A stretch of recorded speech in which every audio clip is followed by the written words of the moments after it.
Президентіміз Қасым-Жомарт Кемелұлы Тоқаевтың жарлығына сәйкес 15 наурызда жаңа конституцияға арналған республикалық референдум өтеді. Бұл егемен еліміздің болашағы жолындағы жасалынып жатқан маңызды қадам. Бүгінгі басқосуымыздың басты мақсаты ата заңымыздың жаңа жобасын талқылап, оның маңызын түсіндіру.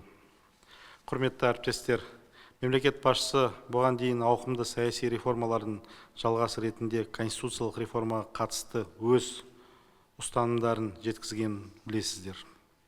Конституциялық реформа еліміздің саяси жаңғыруына, азаматтардың құқықтары мен бостандықтарын күшейтуге, қоғам мен мемлекет арасындағы өзара сенімді нығайтуға бағытталған.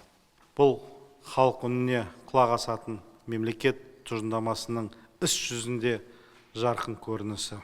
Жаңа конституциялық модель арқылы біз әділетті Қазақстанның іргетасын қалаймыз. Адам құндылығын артып, адам мемлекет үшін емес, мемлекет адам үшін қағидаты басты орынға шығады. Әлеуметтік жауапкершілік күшейіп, мемлекеттің халық алдындағы міндеттері кеңейеді. Теңсіздікті азайту тетіктері бекітіледі. Ғылым және инновация еліміздің басты идеологиясы ретінде айқындалды.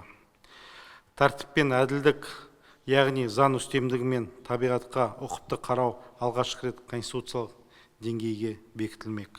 Өздеріңіз көріп отырғандай, әділетті конституция қуатты мемлекетіміздің берік діңгегі. Сондықтан баршаңызды 15 наурыз күні өтетін референдумға белсенді қатысуға шақырамын.